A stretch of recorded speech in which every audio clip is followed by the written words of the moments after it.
Home, a short story by Somerset Maugham. The farm lay in a hollow among the Somersetshire hills, an old-fashioned stone house surrounded by barns and pens and outhouses. Over the doorway, the date when it was built had been carved in the elegant figures of the period, 1673, and the house, grey and weather-beaten, looked as much a part of the landscape as the trees that sheltered it. An avenue of splendid elms that would have been the pride of many a squire's mansion led from the road to the trim garden. The people who lived here were as stolid, sturdy, and unpretentious as the house. Their only boast was that ever since it was built from father to son in one unbroken line, they had been born and died in it. For 300 years they had farmed the surrounding land. George Meadows was now a man of 50, and his wife was a year or two younger. They were both fine, upstanding people in the prime of life, and their children, 2 sons and 3 girls, were handsome and strong. They had no newfangled notions about being gentlemen and ladies. They knew their place and were proud of it. I have never seen a more united household. They were merry, industrious, and kindly. Their life was patriarchal.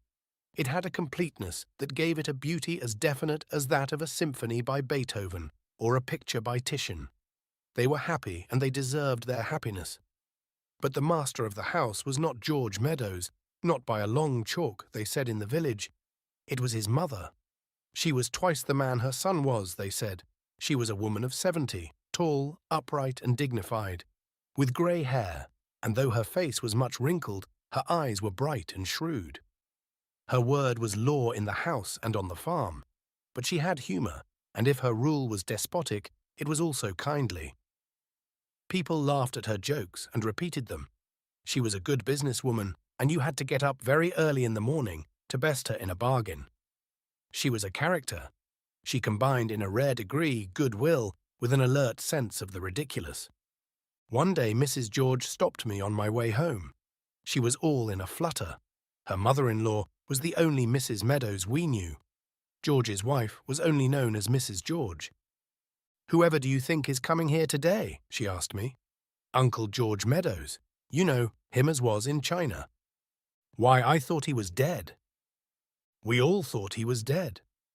I had heard the story of Uncle George Meadows a dozen times, and it had amused me because it had the savour of an old ballad. It was oddly touching to come across it in real life.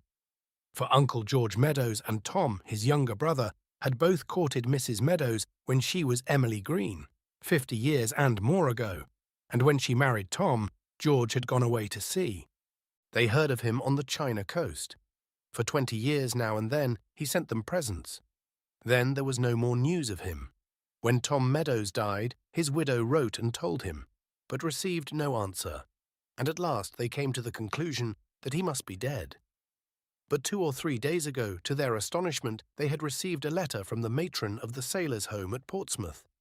It appeared that for the last 10 years George Meadows, crippled with rheumatism, had been an inmate, and now, feeling that he had not much longer to live, wanted to see once more the house in which he was born. Albert Meadows, his great-nephew, had gone over to Portsmouth in the Ford to fetch him, and he was to arrive that afternoon.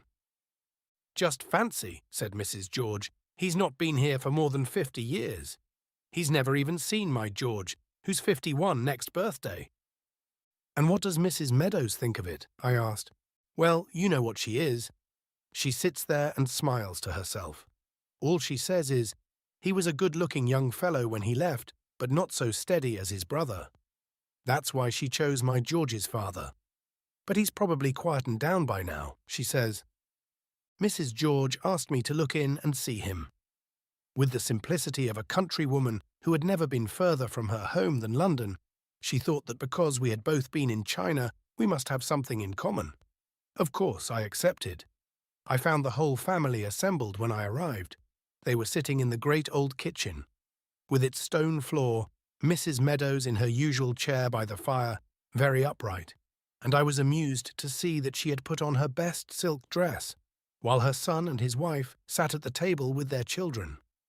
On the other side of the fireplace sat an old man, bunched up in a chair. He was very thin, and his skin hung on his bones like an old suit much too large for him. His face was wrinkled and yellow, and he had lost nearly all his teeth. I shook hands with him. "Well, I'm glad to see you've got here safely, Mr. Meadows," I said. "Captain," he corrected. "He walked here," Albert, his great-nephew, told me.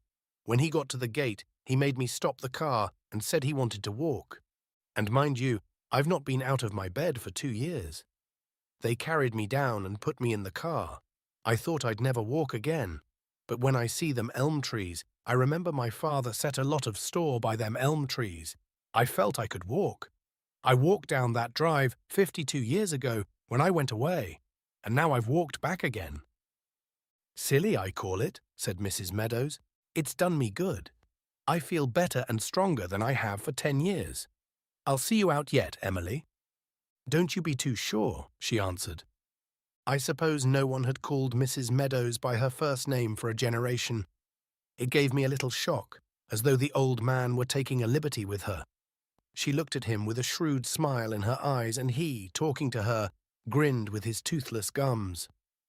It was strange to look at them, these two old people who had not seen one another for half a century, and to think that all that long time ago he had loved her and she had loved another. I wondered if they remembered what they had felt then and what they had said to one another. I wondered if it seemed to him strange now that for that old woman he had left the home of his fathers, his lawful inheritance, and lived an exile's life. "Have you ever been married, Captain Meadows?" I asked.